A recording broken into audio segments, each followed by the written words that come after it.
네, 들어주는 신사. 네, 신사가 들어주러 왔다. 네, 사연자 인터뷰 하러 왔습니다.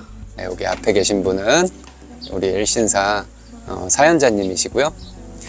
오늘 사연자님과 사연자님의 사연에 대해서 직접 들어보려고 해요. 네, 사연자님 안녕하세요. 안녕하세요. 네, 반갑습니다. 이렇게 선뜻 용기를 내서 사연을 직접 사연 인터뷰에 응해주셔서 너무 감사하고요.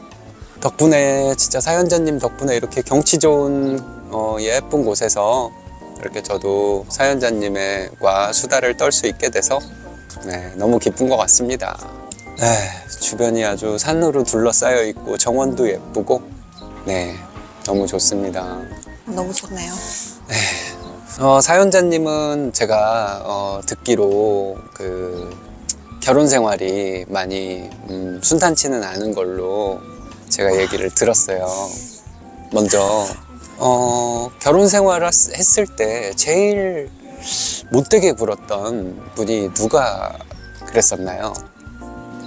손을 꼽자면 뭐 네. 통틀자면 다 시댁이라고 하겠죠. 네, 근데 굳이 꼭 짚자면 네, 이걸 찍기도 좀 애매한 거예요. 네, 다 똑같아요.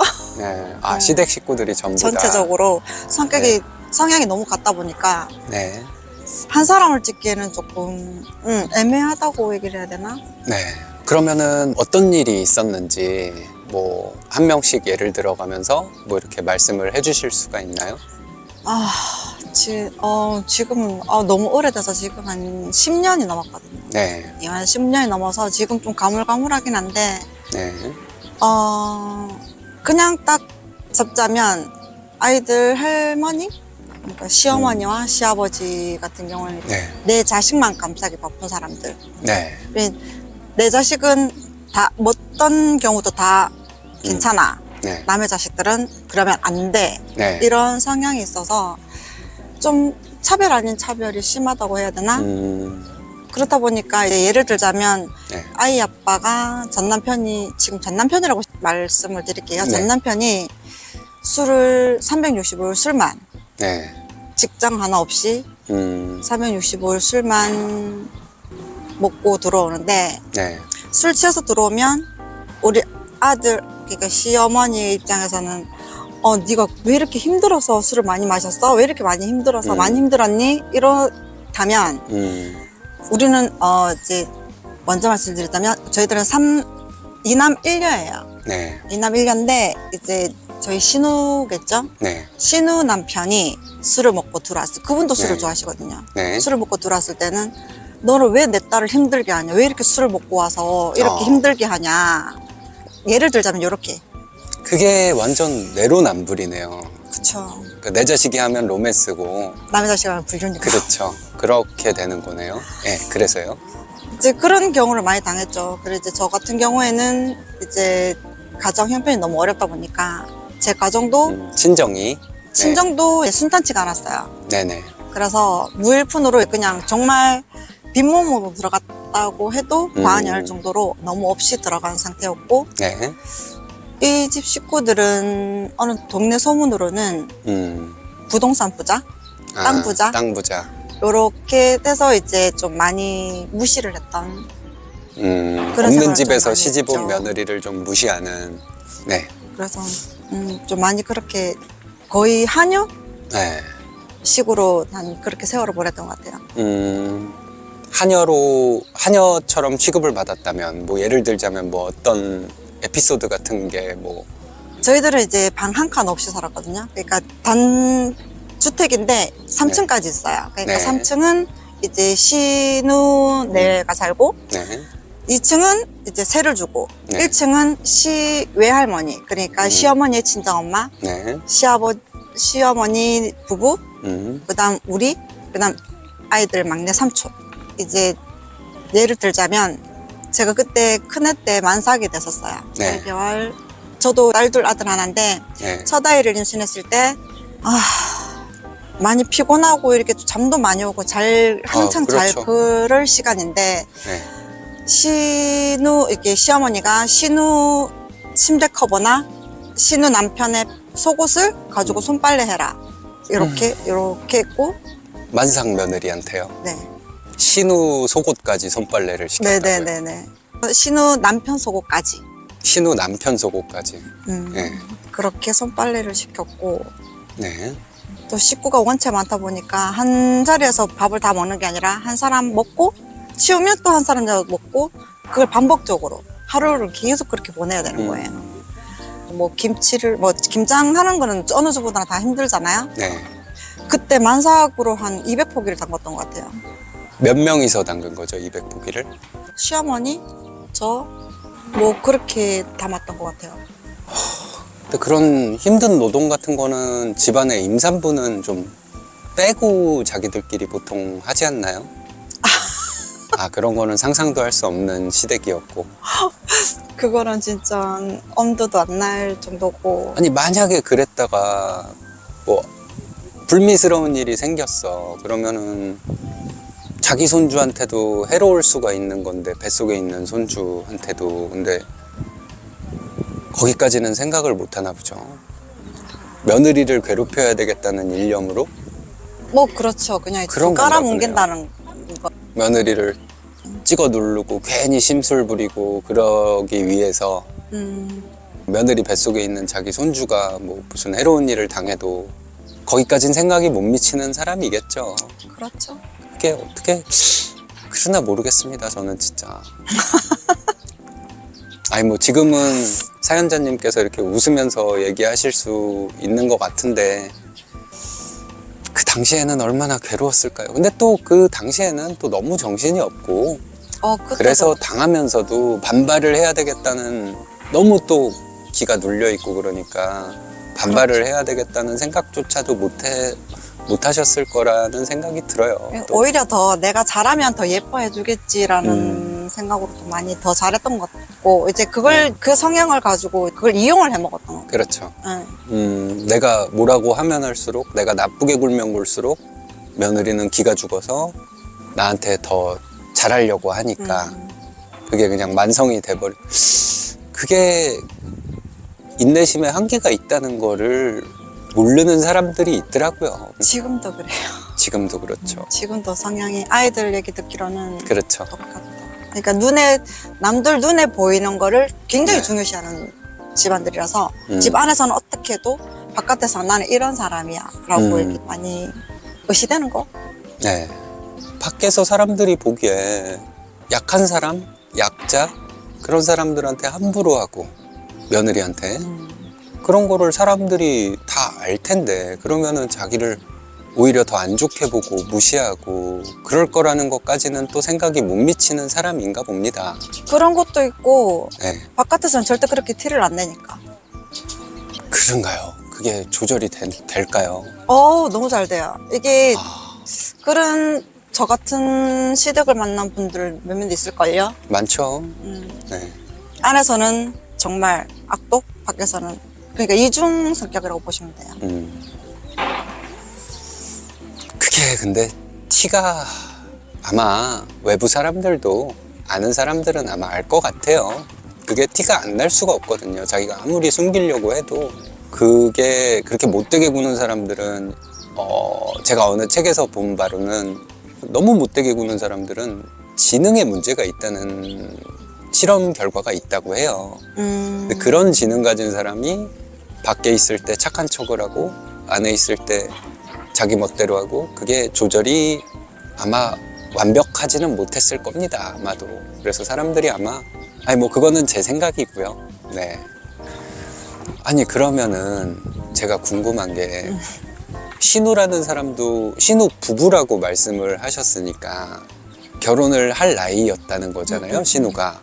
그러면은 올케 언니가 들어와서 지 거랑 지 남편 거 속옷을 손빨래를 하고 그러면 지 남편 거를 그렇게 올케 언니한테 그런 거를 시키는 거에 대해서 창피한 것도 올케 언니가 아니고 저의 신우예요. 그러니까 신우 입장에서 올케 언니가 들어온 거잖아요. 동생. 사연자님이 남동생. 남동생. 그러면 올케가 손아래 올케가 자기 남편 손빨래를 하고 그러면 그거를 하지 말라고 하고 아니요. 당연하게 할 거예요. 그것도 비정상이네. 예. 오히려 세탁기에 빨지 말고 속옷은 무조건 손빨래 해야 된다. 이렇게 가르쳤던. 아, 손이신호가. 제가 이제 조금 있다가 저도 모르게 욕을 하면요. 하셔도 네. 돼요. 이해해 주시기 바라겠습니다. 제가 여태까지 한 번도 욕을 한 적이 졸라 많아요. 근데, 네. 네, 지금 제가 멘탈을, 네, 여러분들, 제가 멘탈을 부여잡고, 네, 그랬네요. 네. 아니, 그러면 그 사실을 신우 남편이라는 사람은 몰랐던 거예요? 그러니까 자기 처남댁이 네. 처남도 어려운 거고 처가도 어려운 건데 처남댁이 내 속옷을 그러니까 내 속옷에는 뭐 별의별 게 다 묻어 있는 거잖아요. 사실 리얼 상황으로 봤을 때 그거를 손빨래를 한다는 게 아무리 뭐 털털한 남자이더라도 그거는 저는 용납을 못할 것 같거든요. 알고 있었을 것 같은데. 그분도 기를 못 피세요. 그분도 저와 같은 처지였고, 그분도 형제가 많은 데다가 이렇게 좀 형편이 되게 어렵게 사시는 분이라서, 그분도 그랬죠. 그래서 이쪽이 기가 좀 세거든요. 그래서 이쪽이 기가 눌려서 항상 한마디에 찍소리도 못하고 사시는 분이라 알아도 저한테 말을 못 하시는 거죠. 제 마음을 이해는 하지만, 네. 이제 그분이 이제 나서지를 못 하시는 거예요. 나서면 또 한마디를 하니까. 그러니까 그 사위 같은 경우는 그 집 심해부 같은 경우는 자기 처가에 기가 눌려서 아휴 그런가요? 그분도 마음이 너무 여리셔가지고. 아니 그러니까 열이니까 그러니까 자기 와이프나 자기 뭐 장인 장모 몰래 처남댁한테 가서 그거는 이쪽으로 놔두세요. 제가 할게요. 뭐 이런 말을 할 수가 있을 것 같은데. 그분도 교대 근무라 저하고 마주치는 일이 거의 없고 퇴근을 만약에 늦게 하는 경우에는 바로 방으로 가시던지 아니면 또 아침 일찍 나갈 때는 또 제가 만나지를 못하는 경우가 많다 보니까 네. 얼굴 마주치기가 쉽지가 않아요. 그분은. 네, 그러면은 시댁은 그랬어요. 그 전 남편은 자기 엄마나 자기 누나가 내 예쁜 마누라 괴롭히고 그러면은 그거를 못하게 하고 그래야 되지 않는 건가? 너무 심하다면 아니 모를 수도 있어요. 그거를 남자 입장에서 무심해갖고 그거를 모를 수도 있는 건데 근데 그게 뻔히 보일 텐데 그런 거는 전혀 없었어요? 당연하다고 생각을 해요. 네, 자기 부모 형제가 내 와이프를 괴롭히는 거를 어떻게 그럴 수가 있죠? 제가 아까 처음에 말씀했듯이 이분들 성향이 다 같아요. 네, 항상 같은 생각. 네, 그 얘기를 해도 진짜 대화가 안 되는 상대? 네, 그러니까 이제 엄마 아빠가 오냐 하고 키워놨더니 네, 이제 당연히 엄마가 하는 게 맞고 아빠가 하는 게 맞고 누나가 하는 게 당연하지 이렇게 얘기가 나오는 거죠. 네. 그래서 자기도 이제 본인도 저한테 함부로 하고 같이 그렇게 행동을 하니까 같이 함부로 해요. 네. 10원짜리 드릴까요? 제가 막 개수를 18개까지 막 개수를 세고 지금 개수를 셀 뻔했습니다. 18개까지. 같이요. 같이. 결혼을 몇 살에 하신 거죠, 사연자님께서? 저는 25. 네. 정말 아무것도 모를 나이인데 25이면 그럼 그 어린애를 그럼 전 남편이랑 나이 차이가 4살 차이. 그 정도. 4살. 나이 차이가 꽤 있었네요. 그러면은 그 어리디 어린 내 와이프를 그렇게 부려먹고 일 시키고 나 같으면 내가 같이 일하고 싶고 막 그럴 것 같은데. 책임감이 없는 사람. 네. 자기밖에 모르는, 그죠? 네. 어렸을 때부터 부모가 오냐 하고 너 잘났다고만 해주고 그래서 잘났는 줄 알고. 그러니까 네. 어디 하늘 같은 남편한테 이렇게 얘기를 하니까 네. 아, 그 전 남편도 그런 의식을 하고 있었던 거예요. 자기가 하늘 같은 남편이다. 그러니까 이제 아버지를 보고 커니까 네. 자기도 똑같이 행동을 하는 거예요. 네. 행동도 하고 말로도 그렇게 표현을 했고. 아, 그 당시에도 그 시절에도 한 20년 전에도 하늘 같은 남편 뭐 어쩌고저쩌고 그런 말 했다가는 그거 진짜 뼈도 못 추리고 어디 가서 사람 취급도 못 받고 그랬었거든요. 뭐 케이스 바이 케이스이기는 하겠지만 근데 그 집 사람들은 그랬고 사연자님은 그런 사람들에게 어린 마음에 내가 잘하면 알아주겠지 네, 라는 맞아요. 생각으로 그리고 제가 듣기로 사연자님이 그럴 수밖에 없었던 게 가정 형편이 어렸을 때부터 어려워서 네. 맞아요. 그래서 내가 이 집에서 반발을 해갖고 이 집 사람들이랑 불목을 해서 내가 뭐 이혼을 하게 되든 뭐 그렇게 되게 되면 돌아갔을 때 뭐 아빠나 엄마가 더 힘들어질 것 같고 이제 그런 생각도 많이 하셨겠죠. 그쵸? 네. 또 부모님 생각해서 내가 그냥 잘하는 수밖에 없어. 그쵸. 응? 그러면은 이 사람들도 나중에는 알아줄 거야. 라는 아휴 참.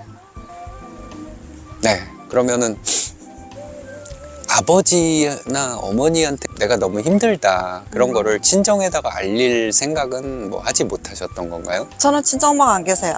네. 그리고 아버지는 알코올 중독자시고. 네. 그래서 어디 가서 얘기할 데가 없죠. 그러니까 혼자 모든 걸 다. 감내해야 되고 감당해내야 되고 그러면은 친정이 뭐 그렇게 많이 어려워서 얘기를 할 수가 없었던 건지 아니면 친정 부모님이 뭐 무심한 사람이라서 그랬던 건지 저는 그게 궁금했거든요. 둘 다예요. 네. 둘 다였고 네. 엄마는 안 계시고 아빠는 알코올 중독자이시고 가장 역할을 할 사람이 없는 거예요. 가장인 네. 사람은 이미 아예 폐인이 돼 있는 상태고. 그러니까 아버지. 네. 그래서 제가 중학교 졸업하고 고등학교 들어갈 때 선생님들 추천으로 네. 야간 학교가 있다. 이제 가정 형편 어려운 사람들한테 제안을 네. 해주는 거예요. 네. 몇 군데를 알려줘서 너네가 거기에 견학을 가서 선택을 해라.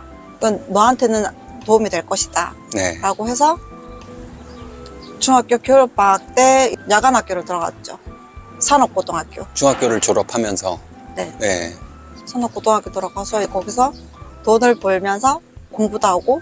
고등학교에서 돈을 벌어요? 네. 어떻게 버는 거죠? 고등학교에서? 낮에는 공부하고 밤에는 일을 하든지 아니면 밤에 또 공부를 하고 낮에 오후에 공부를 하든지 학교에서. 아, 학교에서 수업을 하고 네. 뭐 일 마치고 직업을- 이제 쉽게 네. 말해서 일 마치고 학교로 간다고 생각하시면 돼요. 아. 음. 그러면 그 일이라는 게 고등학생짜리가 뭐 그런 애가 지식도 없고 기술도 없고 하면은 그런 단순 노동 같은 뭐 그런 거를 하는 건가요? 거기 들어가면 네. 일단은 일은 다 가르쳐줘요. 거기서. 일은 어떤 뭐 섬유 쪽을 일을 했어요. 섬유 공장에서 네, 그 어린 나이에 네. 네. 17살 때부터요. 네. 네. 그렇게 가정 역할을 하면서 이제 생활비도 되고 적금도 넣고. 아니 그 어린 나이에 그런 공장에서 일을 해서 월급이 얼마나 된다고 그걸 또 생활비까지 돼요? 집에다가? 항상 어쩔 수 없이 내야 하는 입장이 있고. 네. 그렇게 한 3년을 쭉 해서 이제 경력을 쌓고 네. 2교대로 다시 돈을 좀 더 많이 벌어야 되겠다는 생각에 2교대로 넘어가고. 그때부터 계속 공장 생활을 유지했던 것 같아요. 성인이 된 이후서부터는 2교대로요. 계속 그럼 밤낮이 일주일마다 패턴으로 바뀌면은 건강이 이게 시차 적응을 매주 시차 적응을 한다는 얘긴데 네, 그 어린 나이에 그렇게 하셔서 집에 생활비를 계속 대야만 했을 정도로 네네네. 형제가 그러면은 전 이남 이녀의 네. 맞이에요. 그럼 동생들을 그렇게 동생들도 차례대로 다 공장 생활을 했어요. 아, 그렇게요. 다 나가버렸어요. 그러니까 이제 저희들은 누구 하나 도움 없이 형제들은? 형제끼리도 도움 없이 그냥 나 혼자 알아서 살아내는 거죠. 그 어린 나이에요. 다. 그 3년 동안 고등학교 때 한 1,000만 원을 모아가지고 고3 때요? 네. 저는 여태까지 제가 벌어서 1,000만 원을 모아본 적이 없는데 3년 만에 1,000만 원 벌었어요. 그 당시. 고등학교 내내 일을 해서요. 네. 그래서 언젠가 집을 갔더니 독촉장이 있는 거예요. 네. 아빠가 보증을 잘못 서주는 바람에 그래서 그걸 갚지 않으면 이제 구속된다라는 최고 이제 그게 날아온 거예요. 최후 통첩 같은. 예. 네, 그래서 적금을 깼어요. 깨서 사연자님이 고등학교 제 적금을 내내 깨서. 모아놓았던. 네. 아빠한테 다 돌려주고 아주 작은 집을 하나 샀던 거 그게 기억나는. 그러면 동생들이 그러면은 사연자님한테 되게 잘해야죠. 그러겠어요, 진짜. 그렇지도 않아요. 그렇지가 않다는 게 자기들이 어렸을 때 그렇게 큰 누나가 언니가 고생해갖고 집 빚도 갚아주고 그랬는데 그렇지 않았으면은 아빠 구속되면 자기들은 뿔뿔이 흩어져갖고. 아빠도 좀 술 때문에 많이 고생을 하셔가지고 애들이 이제 진절머리를 한다고 다 차단을 된 상태고 네. 저만 그걸 유지를 하고 있었어요. 혹시라도 잘못되면 안 돼. 누구 하나라도 그 소식을 들어야 되니까. 네. 그래서 저만 계속 그 연락을 받고 동생들은 다 차단을 했던 걸로 알고 있어요. 그냥 동생들도 고등학교를 가면서 이제 직업을 갖고 그렇게 야간 뭐 이런 식으로 하면서. 아이고, 제가 이런 얘기를 들으면 저는 그냥 미안해요. 응? 이런 어렸을 때 좀 고생을 했던, 멋모를 나이에 고생을 했던 그런 사람 얘기를 들어보면 그때 그 시절에 의아한 생각이 들었었거든요. 근데 자꾸 반복해서 듣다 보니까 그런 사람들도 있었더라고요. 근데 많아요. 네, 그렇더라고요. 근데 저는 그냥 철없이 그냥 부모님 밑에서 그냥 텔레비에 나오는 것처럼 평범하게 뭐 그렇게 살았던 거를, 그거 자체가 그냥 철없이 지냈던 거 자체가 이런 사연자님 같은 분한테 미안한 생각이 든달까? 아무도 가족들도 그렇게 생각을 하지 않고 그냥 이렇게 고생하는 것 자체를 당연하게 생각하는데 가족들이요? 아빠가? 무조건 돈 내놔라, 돈 줘, 새벽부터 계속 전화해서 돈 갖고 와. 그게 계속 반복되니까.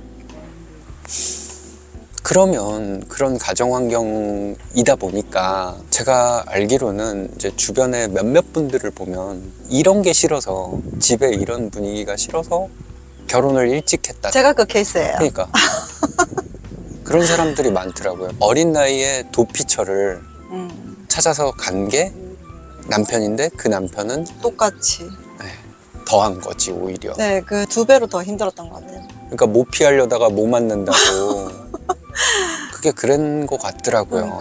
근데 이 사람도 전 시댁은 건축 쪽으로 일을 하던 사람들이라서 딱히 이제 일이 많으면 많을수록 또 돈이 많지만 없으면 없는 대로 또 돈이 그렇죠. 일정적이지가 못하는데 이 사람도 아빠 따라만 다니다가 직장이 없는 거예요. 결혼을 했으면 직장을 구해서 해야 되는데 네. 전혀 그런 거 없이 난 아빠가 있는데 우리 엄마 아빠가 부자인데 나중에 엄마 아빠 죽으면 다 내 재산이 될 거야. 뭐 이렇게 얘기를 하고 노력을 안 하는 거예요. 네. 그래서 직장 한 번 구해가지고 열심히 하는가 싶더니 그 돈도 제가 쓰기가 너무 아깝잖아요. 그 돈도 또 제가 모았어요. 남편이 벌어온 돈, 고생해서 벌어온 돈이라고 생각하고. 힘들잖아요. 저도 그때 그 당시에 아예 셋을 낳았던 터라 저도 직장을 구하기가 쉽지가 않았고 애기들이 어려서. 네. 그때도 월 50만 원씩 적금하고 또 생활비로 주는 걸 따로 또 30만 원씩 모았다가 아이들 인당 5만 원씩 또 15만 원 적금도 넣어주고 네. 그렇게 했는데 또 일을 때려치워가지고 카드값, 애들 기저귀 값 썼는 카드값 하면 음. 또 갑자기 차도 샀다 하더라고요. 그래갖고 아이들 적금까지 또 깨서 그걸 또 다 내주고. 그러니까 아, 좀 힘들었죠. 네. 음. 지금은 누구한테 뜯기고 그런 거 안 하시죠, 이제? 그러지 마세요. 아, 네. 지금 뜯을 갈 사람도 없는데? 없어요. 그러지 마세요. 어. 저를 위해서라도 내가 너무 마음이 아플 것 같아. 이제는 어렸을 뭐. 때니까, 그때는 모를 때니까. 이제는 그런 경험을 토대로 해서 뭐 누구한테 뜯기거나 그런 일은 없으시겠죠. 네.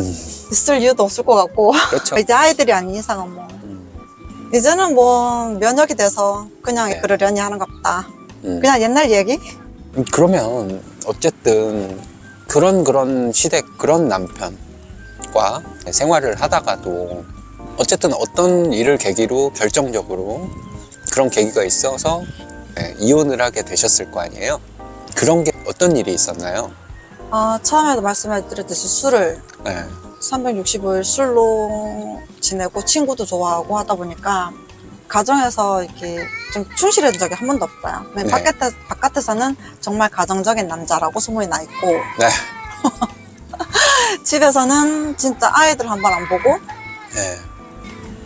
눈만 뜨면 술 먹으러 가고 눈만 뜨면 술 먹으러 가고 어. 아니면 외박도 하거나 그런 경우가 너무 많아가지고 어. 저희 친정 아빠도 술 때문에 제가 너무 고생을 해가지고 그랬었는데 네. 아이들 아빠까지 저렇게 돼버리니까 너무 힘들더라고요. 네. 그것 때문에 처음에 많이 싸우기도 싸웠고 음. 처음에는 무릎 꿇고 빌기까지 했었는데 정신 좀 차려달라. 이혼장을 치워 던졌죠, 얼굴에다가. 누가요? 제가요. 사연자님이. 네. 제발 좀 네. 이혼하자고. 근데 애들 앞에서 무릎 꿇고 다시는 안 그랬겠다고 했는데 그게 계속 유지. 전 남편이 음. 무릎 꿇고 빈 거는 전 남편이에요. 했는데도 그게 안 고쳐지더라고요. 아, 그러니까 그렇게 빌길래 음. 한번 넘어가 주기도 했는데 근데 그게 쉽지가 않더라고요, 또. 안 고쳐져서. 그래서 너무 힘들었고. 네. 그래서 제가 집을 나왔는데 이제 이미 나오고 나니까 저는 바람난 여자로 소문이 나 있는 거예요. 그 다음날 그렇게 바로. 몰아가요. 그래서 애들 할머니도 우리 아이들한테 너희 엄마는 남자한테 환장해서 집 나갔다. 너네들을 두고. 네. 너네들도 말 안 들으면 고아로 보내버릴 거야. 음. 뭐 이렇게 얘기했다 하더라고요. 그때 큰 애가 몇 살이었었어요? 그때가 9살이었어요. 그러면은 9살이면은 둘째, 셋째는 더 어린 나이인 애들한테 그런 소리를 했다고요. 네. 그래서 그런 것 때문에 더 많이 쌓이다 보니까 그게 완전하게 결정이 된 것 같아요. 이혼은 쉽게 해주든가요? 그런 사람들일수록. 또 쉽게는 안 했었어요. 처음에는 그죠? 하자고 했는데 자꾸 아이들을 자꾸 들먹거리고 진짜 네가 이혼할 거냐. 지금 뭐 이혼한다면 차 팔아서 집 해주겠다. 그거는 항상 거짓말로만 살던 사람이라 그 말 네. 듣진 않았지만 막내가 클 때까지 초등학교 들어갈 때까지 참아라 뭐 이랬다가 또 나중에는 저는 이제 이미 굳혀진 상태고 했는데 이제 나중에는 제발 좀 하자고 했는데 그럼 네가 이혼장 들고 와 이렇게 얘기를 하는 거예요. 그럼 들고 왔어요. 근데 이 사람은 진짜 내가 들고 올 줄 몰랐던 거죠. 네가 이혼해서 어디 가서 살 건데 네가 갈 데 있어? 이런 생각으로 저한테 그렇게 얘기를 한 거예요. 네. 그래서 이혼장을 같이 내놓고 왔는데 이제 최종 이제 법정 가는 날 안 나왔어요. 안 나오고 소개팅을 받고 있더라고요. 전 남편이요. 네. 그때도 기다리도 안 돼가지고 법원이 이제 문을 닫는 시간에 맞춰서 제가 나왔고 그 사이에 그 다른 분이 이제 제 지인이 이제 저한테 이게 부탁할 게 있다고 만나서 간다고 커피숍을 갔더니 네. 하필이면 거기서 소개팅을 하고 있더라고요. 네. 그래서 네. 저도 너무 당황했고 네. 어떻게 할 줄을 모르니까 진짜 그 자리에서 진짜 멍할 수밖에 없었고 아무것도 못 하겠는 거예요. 그래서 이혼장을 다시 만들어서 날짜를 다시 잡고 다시 네. 이제 마무리했던. 협의로. 네. 그러면은 그렇게 고생을 하셨으면 오랜 기간 동안 그러면은 재산 분할이라던가 위자료라던가 뭐 그런 거는 전혀 못 받으셨고요.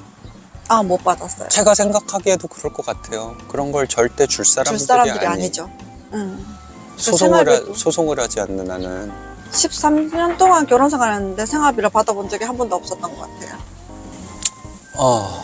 13년을 했는데도 그래서 애기들은 그러면은 가지고 나올 수가 없는 거니까 재산 분할을 받았으면이야 그렇죠. 내가 어떻게든 애들을 데리고 와서 내가 일하면서 케어를 하면서 할 텐데 나도 뭐 집 주절도 없이 나온 상태에서 그럼 애들이 얼마나 보고 싶었을까요? 보고 싶은 정도가 아니라 아이 셋 다 많이 아파요. 그래서 이제 그게 더 많이 걱정을 했었고, 아파도 케어해 줄 사람 아무도 없었고, 더군다나 아파도 아이들을 케어해 줄 사람들도 아니었기 때문에 그게 제일 걱정이었던 거죠. 네. 그러면은 아이들은 이혼 후에도 종종 보고 그랬었나요? 네. 종종 보고 네. 또 아이들한테 또 많이 알아들을 수 있든 없든 계속 얘기를 했고, 그래도 큰아이가 그래도 조금 기억이 있는지 엄마가 왜 그런 선택을 할 수밖에 없었는지 알겠다고 중학교 1학년이었을 때 그렇게 얘기를 하더라고요. 엄마를 이해한다고. 네. 그 말을 하기까지 그 어린애가 9살 때서부터 한 5년간을 엄마가 날 버렸나? 엄마가 고생한 걸 봤더라도 뭐지? 이건 어떻게 된 거지? 엄마 아빠가 친구들은 다 있는데 우리 엄마는 어디 간 거지? 혼자서 별의별 상상을 다 하고 고민을 하고 풀리지 않는 생각을 하고 고민을 하고 그랬을 텐데 근데 자기가 이제 중1 되면서 뭔가 느껴진 게 있었나 보네요. 네. 그 말을 들었을 때 기분이 어떠셨나요? 많이 울었어요. 울었죠. 항상 응정 부릴, 다른 친구들처럼 좀 응정불도 부리고 했어야 되는데, 옛날에 제 모습을 보는 것 같아서 되게 힘들었죠. 어렸을 때 나의 모습을 보는 것 같아서 너무 똑같았기 때문에. 그런 애를 놓고 나오기까지가 맞아요. 근데 그거는 잘하신 것 같아요. 그렇더라도 내가 거기에 있다가는 내가 무슨 짓을 할지 모르는데 거기에서 너무 스트레스를 받다 보면 그러면 그게 아이들한테 더 안 좋을 수 있으니까 내가 일단은 살고 보는 게 그런 경우라면 제가 그렇죠. 그랬었어요. 아이들한테도 엄마 아빠 싸움에 너네들을 피해를 봤다. 엄마가 나도 모르게 네. 너희들한테 피해를 줬다. 이렇게 해서는 너희들을 더 함부로 할 것 같아서 엄마는 그 선택을 했다고. 그래서 아이가 그때 그 얘기를 했었거든요. 그래서 나도 엄마를 이해한다. 아니 뭐 그 말 들었을 때만 울었겠어요. 애를 놓고 나올 수밖에 없었던 그 엄마의 마음이 하루하루 눈물로 살았겠죠. 좀 많이 울었던 것 같은데. 매일매일 몇 번씩 울죠. 그냥 일하다가 눈물이 눈에 고이고 괜히 애들 이름 한 번씩 부르게 되고 괜히 혼잣말로 안부 묻고 애들한테 너 뭐하니? 아침에 출근하면서 너네 학교 잘 갔니? 뭐 그러셨겠죠. 저는 사실 사연자님 얘기를 들어드려야 되는데 제가 자꾸 제 얘기를 해서 죄송한데 주변에 이렇게 돌아온 싱글이 된 분들이 좀 많잖아요. 근데 저는 기준을 그렇게 잡아요. 사실 이혼을 했어 어느 부부가. 그래서 내가 아는 남자 지인이야. 근데 전 부인이 너무 못됐고 뭐 맨날 돈을 펑펑 쓰고 내가 퐁퐁남이었고 그래서 이혼을 어쩔 수 없이 했어. 근데 그 여자 쪽에서 이혼을 하자고 하더라. 그렇게 얘기를 했는데 그래서 애는 어딨어? 애는 애 엄마가 키우지. 그럼 전 그 남자 말을 안 믿어요. 그냥 네가 잘못했을 거야. 저는 그렇게 생각을 했어요.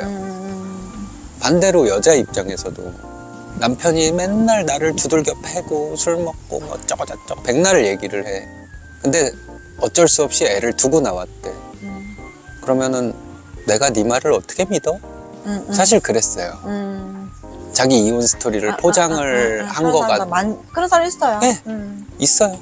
나중에 알고 보면 그게 맞더라고. 결국은 저는 그랬거든요. 애 키우는 쪽이 잘한 거야. 애 안 키우는 쪽이 잘못한 사람이야. 유책 배우자는 무조건 애 안 키우는 사람이야. 무조건은 아니지만 물론 그런 사정이 있을 수도 있다는 건 저도 알아요. 근데 저도 그런 오해 많이 받았어요. 그렇죠. 근데 그럴 수도 있는데 어쨌든 나중에 알고 보니까 애 키우는 쪽이 잘못이 없더라고요. 제 경험상. 뭐 모든 이혼남 이혼녀를 다 본 건 아니지만 몇몇을 보다 보니까 이제 제 경험상 그래서 그렇게 더 생각을 좀 했던 것 같아요. 그랬는데 사연자님 얘기를 들어보니까 이런 예외도 있고, 사연자님은 어렸을 때부터 어려운 환경에서 자라고 그 도피처라고 생각했던 그 결혼이 오히려 더 힘든 그런 상황으로 나를 내몰게 된 그런 결과가 되고, 그러면은 사연자님이 13년을 살고, 그러면 거의 40이 다 된 상황에서 그런 나이에 그나마 이제 혼자 자유를 얻고 누구를 케어를 안 해도 되는 상황이 온 거네요. 그래도 애들은 케어를 해야죠. 그러니까요. 근데 이혼을 하고 나서 이제 내가 하고 싶은 이제 선택을 해서 케어를 할 수 있는, 그 전에는 내가 주변 상황의 강압에 의해서 뭐 아빠를 도와줘야 됐고, 그리고 결혼을 후에는 뭐 남편, 시집 식구들 내가 허드렛 일도 다 해야 됐고, 그렇게 고생을 하다가 무시까지 당해가면서, 그러다가 이제 이혼을 한 후에는 뭐 아이들만 내가 주기적으로 뭐 케어할 수 있으면 하고, 선택을 할 수 있는 상황이 된 게 그럼 거의 40이 다 돼서. 네. 그러니까 일반 사람들이 다 그렇지 않나요? 아이들 때문에 참고 산다고. 그렇죠. 그 케이스도 저고. 네. 참다 13년을 참다가 그 사이에 또 시어머니 친정 엄마까지 제가 병수발하면서 4년을 또 버텼고. 시외할머니 병수발 네, 4년이요. 네.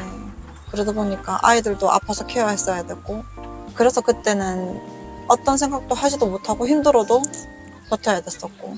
사연자님께서 이혼을 하신 후에, 그 후에는 아이들과 어떻게 하셨나요? 뭐 아이들을 주기적으로 뭐 그 면접 교섭 그런 게 있었는지. 면접 교섭은 따로 없었고, 이혼 네. 과정에서 아이 네. 아빠가 네, 뜬금없이 이제 아이를 안 본다고 얘기를 했다고, 네, 이제 거부한다 이 여자가 해서 그렇게 내용을 적어놨는데, 네, 이제 그 얘기 듣고 담당하는 그분이 네, 사실이냐 라고 했을 때 네. 아니라고 하고, 그때 화가 나서 소송으로 하겠다 하니까 또 잘못했다 하더라고요.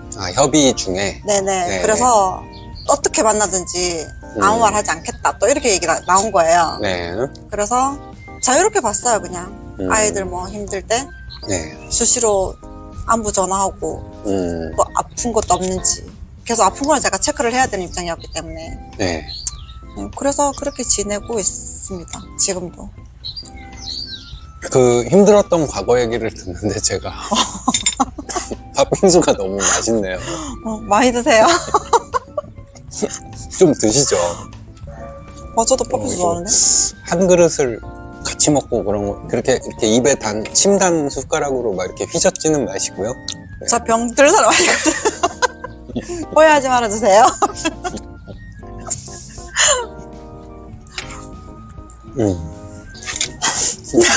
맛있는데요?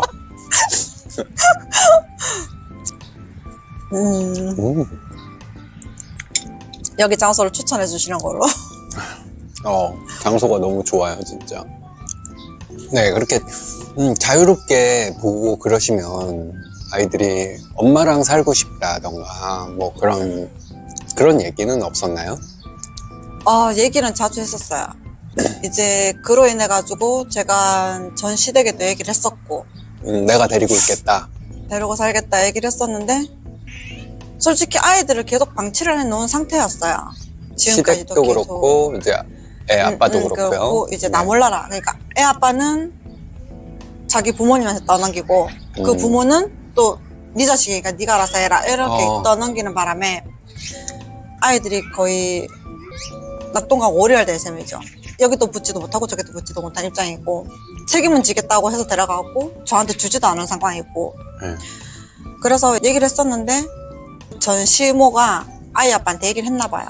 이제 내가 아이들 데려가겠다고 얘기를 했을 때. 근데 아이 아빠가 아이들 개인한테 전화를 해서 협박을 한 거예요. 응, 바람 나가고 도망간 너가 엄마한테 살고 싶냐? 너가 엄마한테 살아. 너가 엄마 돈도 없다. 어떻게 살 거냐? 이렇게 얘기를 해서 아이들 셋 다 상처를 받고 저한테 또 전화가 온 거예요. 울면서. 엄마는 그게 아닌데 자꾸 아빠가 저렇게 얘기를 해. 라고 얘기를 하고. 하는데 엄마한테 가면 안 놔준대. 이렇게 얘기까지 나와서. 협박까지. 협박을 좀 많이 했던 거죠. 물질적으로나 정신적으로나 아이들한테 해줬던 건 단 1도 없었어요. 진짜로. 아니 그러면은 지 새끼를 지가 방치를 하고 있으면서 애는 안 주고 싶고.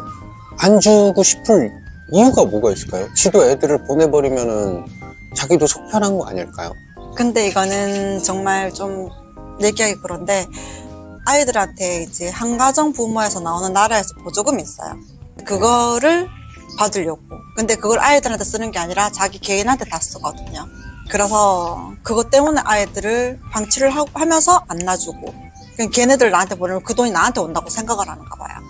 그 돈을 네가 네 아이들한테 쓰겠냐, 니한테 쓰지 이렇게 얘기를 하니까. 지가 그렇게 하면서. 원래 그런 사람들이 그렇잖아요. 내가 그러면 남도 그런다고 생각을 하는 게 많으니까. 그래서 아직까지도 저렇게 데리고 있는 거죠. 진짜 먹으면서 욕도 다 하시고. 팥빙수가 맛있으니까 제가 그나마 욕을 안 한 거죠. 많이 드세요. 이렇게 웃으면서 얘기하시지만 얼마나 화가 나고 정말 쫓아가서 무슨 일 내버리고 싶고 막 그런 적이 한두 번이었겠어요. 내가 뭐 여자고 약자고 힘도 뭐 전 남편보다 힘이 약해도 정말 쫓아가서 그런 날들이 진짜 한두 번이 아니었을 거라는 생각이 듭니다. 그렇죠. 일단 팥빙수를 좀 드시면서요. 너무 휘젓지는 마시고요. 혼자 다 해주셨는데요? 전 휘젓지 않았습니다. 저는 한 번에 그냥 푸기만 하는 식으로. 아, 네. 네, 그렇게 드시면 됩니다. 휘저으면 안 돼요. 휘젓지 마시라고요. 네네. 아니, 전 저어드렸어요. 왜 이러세요, 저한테? 아니, 그러니까 안 젓고 먹으려고 그럼 네. 제가 이제 안 먹으면 되니까요. 이미 혼자 다 드셨는데? 제가 냈잖아요, 돈을. 그러니까. 아, 네네. 그렇게 하셔서 그렇게 되어서 얼마 전에 이제 큰 따님이 직장인이 되어서 네, 얼마 전에 함께 효도 여행을 효도 관광이라고 하기에는 우리가 좀 나이가 너무 어리죠? 사연자님이 너무 나이가 많은 것 같고 그렇게 보일 수도 있으니까 네, 효도 여행을 큰 따님이 비용을 다 대서 네, 네. 갔다 오셨다고 제가 들었는데 네네. 어딜 다녀오셨나요? 일본 오사카를 다녀왔는데, 좋았어요. 얼마 전에 갔다 오셨다 그러면은 그 벚꽃 축제를 갔다 오신 건가요? 일본에? 아, 네. 그리고 벚꽃 보여주려고 이제 그 날짜를 맞춰서 갔는데, 벚꽃이 안 폈더라고요. 조금 이른 시기에 가셨구나. 큰 따님이 아휴 그러면은 참 대단하네요. 그 어린애가 엄마 고생한 거 알고 아빠는 안 데려가고 아빠는 안 보내주고 엄마만. 항상 지금 계속 엄마만 찾으니까 애들이 이제 좀 애들이. 고민 있으면 또 얘기하고 또 기분 안 좋은 일 있으면 이런 일이 안 좋았어 라고 얘기를 하면 엄마한테 얘기하지 엄마가 해결해 줄 텐데 그러니까 엄마 난 그 정도는 해결해 주시는데 그냥 내가 오늘 속상해서 얘기한 거야 뭐 맞아, 이렇게 맞아. 얘기하고 해결을 바라고 얘기하는 게 아니라 그냥 말로 입을 풀고 싶다고 하죠. 그런 좋은 엄마로 같이 살진 않지만 너무 대단하십니다 진짜. 그래도 저 같은 분들이 또 있는 것 같은 입장에서는 네, 그냥 아이들이랑 같이 살지 않아도 계속 소통을 해서 네. 옆에 내가 있다는 걸 좀 인지를 많이 시켜줬으면 좋겠어요. 그게 아이들한테는 오히려 헤어졌다. 옛날에는 헤어졌다는 것 자체가 흠이 되었지만 네. 지금은 오히려 헤어지더라도 그 한 부모가 연락이 안 된다는 것 자체에서 또 많이 무시를 하는 경우가 많더라고요. 아이들 학교 가보니까 그렇더라고요. 그냥 어머니처럼 그렇게 하시는 분도 없다고 그렇게 얘기를 하시길래 이게 꼭 만나는 것 아니더라도 전화 통화라도 계속해서 음. 아이들하고 소통이 된다는 거. 그쵸? 그게 제일 중요한 것 같아요. 제가 생각하기에는 아이들 입장에서 내 엄마가 늘 잘못만 했고 그러다가 결정적으로 뭐 엄마가 바람이 났다던가 뭐 엄마가 맨날 뭐 술독에 빠져서 막 그러다가 뭐 아빠한테 이혼을 당했다던가 뭐 이러면은 아이들이 그 엄마를 그냥 배척을 해버리고 오는 연락도 끊어버리고 막 그럴 수도 있어요. 사연자님 같은 경우는 그런 게 아니니까 아이들도 엄마가 고생한 거 다 알아 이렇게 말을 할 정도로 유대감이 계속 이어진 거겠죠. 그리고 막말로 얘기해서 사연자님이 10년 넘게 시댁에서 그렇게 살면서 심해부 똥 묻은 팬티까지 빨면서 10년 넘게 참았던 거를 애들이 아무리 어려도 알죠. 그랬으니까 아이들이 엄마랑 유대감을 계속 가지려고 하고 배척하지 않고 그러면서 지금도 엄마한테 이제 같이 살진 않아도 마음을 의지하고 있는 거 아닐까 그런 생각이 드네요. 지금도 아이들 아빠가 제 욕을 하고 다닌대요. 너가만은 바람난 여자다. 너가만 바람 펴서 나갔다. 네. 주위에 모르는 사람들이 없다. 이렇게 얘기를 하는데 한날에는 우리 아들이 싸웠대요. 아빠랑 아빠는 단 한 번이라도 엄마를 이해해 본 적 있냐고. 편들어줘 본 적 있냐고. 그랬더니 그냥 무작정 너가 엄마는 바람나서 나간 여자다. 네. 계속 그렇게 반복적으로 얘기를 한대요. 아들도 화가 나니까 좀 그만 좀 하라고. 대신 뭐 그렇게 편들어 주기도 하고. 그 세뇌라는 게 참 무서운 거라서 그렇게 어른들이 막 어렸을 때부터 세뇌를 시키면 애들이 세뇌를 당하는데 그렇지 않다는 걸 아이들이 아니까 그거는 참 대단한 것 같네요. 애들이 똑똑한 거겠죠. 그런 거에 속지 않고. 근데 웃긴 얘기가 있었는데 네. 아들이 한번 전화가 왔었어요. 한 2달 전에 아들이 전화가 왔었어요. 아이 아빠한테도 전화가 왔더라고요. 그래서 아들한테 물어봤어요. 왜 전화했냐? 아빠도 전화 왔더라 했더니 아빠가 많이 아프대요. 그래서 엄마가 케어해주면 좋겠다고 엄마 연락처를 물어보더라. 그래서 이제 애 아빠가 저한테 연락이 왔었나 봐요. 지금 연락을 못 받았거든요. 케어를 해달라고. 지가 아프니까 전 부인한테 그 엄마 연락처를 줘봐라. 네. 우리 아들이 왜 그러냐 했더니 내가 아프니까 케어를 받아야 되겠다. 이렇게 얘기를 했더라고요. 그래서 전화가 왔는데 전 전화를 받지를 않았거든요. 그 아들이 전화하니까 이제 그렇게 얘기를 하더라고요. 어느 별의 개념을 갖고 있으면 그런 소리가 나올까요? 글쎄요. 아니 지금 남편도 아니고 남자친구도 아니고 이혼한 지 오래된 전 남편이 네. 참 세상은 넓고 참 많은 종류의 사람들이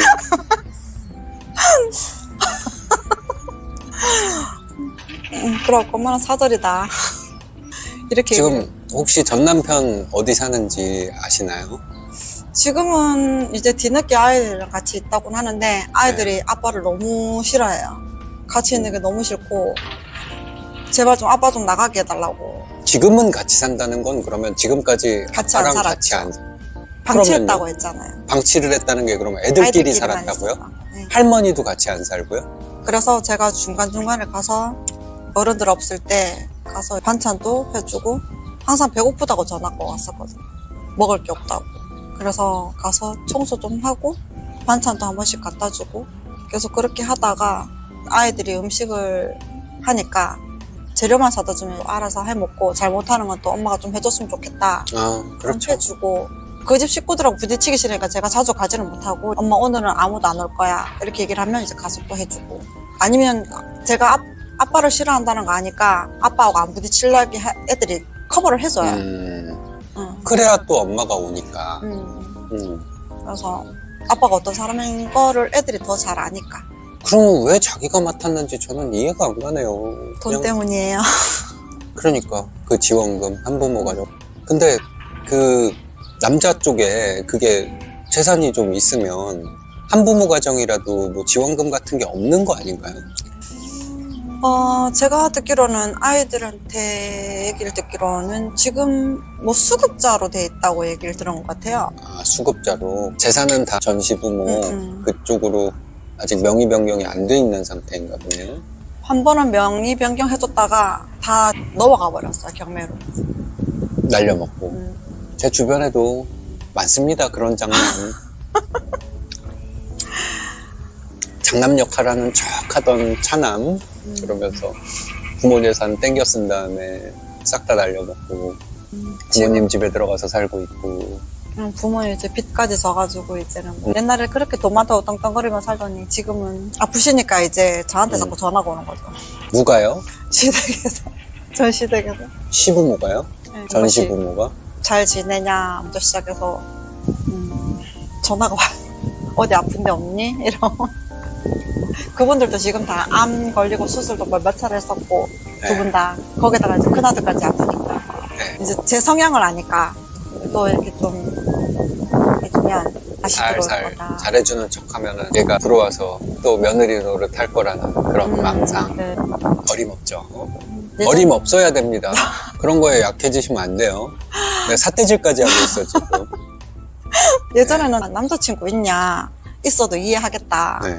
다시 합쳐라. 이런 얘기까지 나왔었거든요. 근데, 근데 자기네들이 이해할 이유가 있나요? 내가 남자친구를 사귀고 그러니까. 있다는데. 전혀 남남인데, 이제? 그렇게까지도 얘기했었어요. 합쳐라. 그러면 조건을 걸어야지. 합치면 내가 갖고 있는 이만큼 재산 중에 이만큼을 너한테 뚝 절대로 안 떼어주겠다. 되죠. 이거면 내가 생각을 해볼 그래도 생각을 해볼 일도 없겠지만, 남들 주는 걸 되게 아까워해요. 거의 막장이죠. 그러게요. 좀 있는 집에서 좀 있는데 좀 사람들이 순수하고 좋은 마음으로 사는 사람들이라 뭐 못된 사위나 못된 며느리한테 뜯겼다 뭐 이런 얘기는 많이 들어봤어도 그거는 참 자기 재산은 참 철저하게 잘 지키는 집안인가 보네요. 그러니까 남한테 다는 돈은 되게 싫어해요. 어, 남 돈을 자기네들이 쓰는 건 괜찮지만 네. 그게 누구든 며느리든 사위든 그거는 절대 안 된다. 이런 거였죠. 신사님 지금 뭔 소리예요? 뭐가요? 뭔 소리시냐고요? 아, 지금 그거요? 방구 꼈어요, 왜요? 그렇군요. 뭐 사연자님은 방구 안 끼시나요? 저는 네. 대놓고 끼진 않아요. 아, 그래요? 네. 저도 그런 사람인데 저도 모르게 나왔네요. 그러면 지금 아이들은 잘 지내고 있는 거고 사연자님도 잘 지내시고 계신 거고요. 네, 아이들하고는 정말 잘 지내고 있어요. 아이들도 별 탈 없이 네네. 학교 다닐 친구들은 학교 다니고 이제 한 명만 학교 다니고 아들 하나는 군대 갈 준비하고 있고 제가 콧물도 나오고 지금 방구 끼고 콧물 만지진 나오고 않아 난리가 쓰진 나요. 않았는데 접었어요. 그냥 좀 쓰던 것 같은데 아니 안 썼어요. 저 그냥 접었어요. 심심해서. 뭐 화장실에서 쓰거나 그런 휴지 아, 아니고 네네, 아니에요. 냄새 맡아보면 다 압니다. 방귀 낀 것보다 나은 것 같은데요? 그런가요? 네. 진짜 사연자님의 얘기를 들으니까 제가 정말 마음이 너무 아파서 콧물이 납니다, 정말. 눈물이 나셔야죠. 아, 근데 지금 진짜 아까 눈물 날 뻔 했는데 정말 눈물 날 정말 일인가요? 꼭 참았어요. 아까 사연자님 어린 시절 얘기 들을 때 제가 너무 미안해서 내가 왜 미안한지 모르겠는데 나는 이런 분들 얘기를 듣다 보면 난 평탄한 거 하게 잘한 거 자체가 미안한 느낌? 그런 마음이 들더라고요, 저는요. 그 당시 때는 저도 다른 친구들이 부럽죠. 네. 엄마랑 목욕탕 가는 거 손잡고 뭐 아빠랑 뭐 놀러도 다니고 또 친하게 지내는 사람도 많기 때문에 그런 게 좀 많았는데 네. 지금은 오히려 그 친구들보다 지금 제가 낫지 않았나. 아무래도 이제 사회생활도 좀 빨리 뛰어들었고 그렇죠. 제가 혼자 할 수 있는 일이 많아진 것 같아요. 생활력이 강하고 독립심이 강하고 그래서 그런지 저희 아이들도 음. 저와 같이 그렇게 행동을 해버리니까 그렇겠죠. 저는 마음이 아프죠. 저는 그치. 보는 입장이니까. 내 새끼는 내가 능력만 되면은 편안하게 해주고 싶은데 그게 안 되니까. 그래도 좋은 것 같아요. 사연자님 첫째 따님 같은 경우는 엄마 모시고 해외여행도 갔다 오고 정말 제가 한이 맺히는 게 우리 엄마 아버지한테 여행 한 번 못 가본 거 그거거든요. 젊었을 때 갔어야 되는데 언젠가 가면 되지 뭐 이제 이렇게 생각을 하다가 저희 엄마 아버지가 이제 해외여행 가시기가 힘드실 나이가 되셨는데 그때 너무 후회가 되더라고요. 그때쯤 되면 그렇지 않을까요? 큰따님은 참 잘한 것 같아요. 내가 옆에 있었으면 진짜 아, 너무 그래서 좀 음. 좋기도 한데 걱정도 되고 미안하죠. 걱정이라면 어떤 좀 그냥 힘들게 번 돈을 저한테 쓴 거니까 저는 되게 그 정도는 쓸 수 있죠. 왜요? 그래도 그거는 아닌 것 같아요. 내가 너무 힘들게 돈을 벌어봤기 때문에 네. 그 돈을 함부로 안 썼으면 좋겠다. 함부로는 왜 엄마랑 같이 여행 간 게 함부로일까요? 그러니까 큰아이는 괜찮다고 생각하는데 그냥 제 입장은 그런 거예요. 너무 함부로 쓰는 것 같다. 나한테 큰 돈을 쓴 거잖아요. 그쵸. 이렇게 그래서 볼 수 있죠.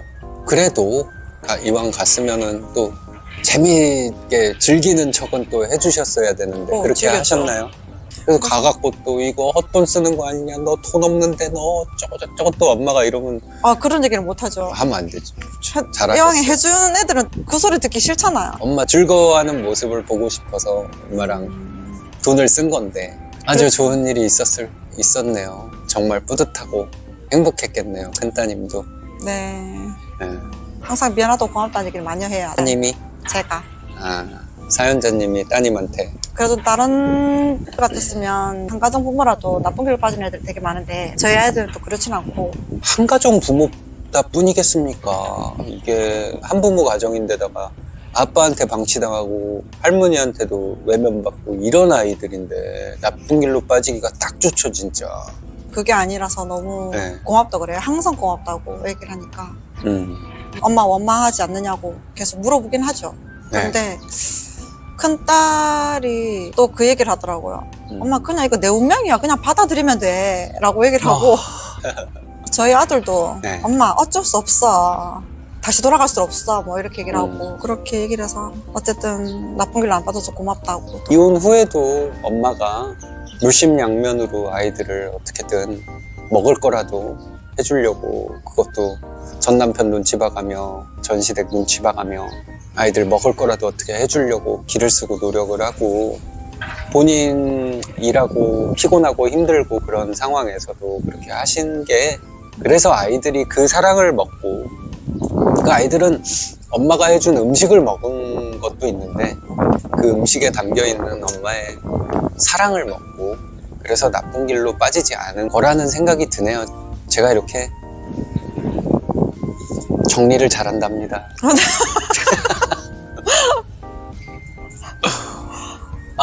저는 진짜 오늘 사연자님이랑 이 인터뷰가 잡혔을 때 정말 뭐 화가 나고 막 또 어느 타이밍에는 울기도 하고 막 그럴 거라고 생각을 했어요. 그랬는데 그럴 거라는 생각이 들었는데 그냥 편안하게 사연자님과 수다 떠는 것 같은 약간은 조금 울컥작했었던 때가 있어요.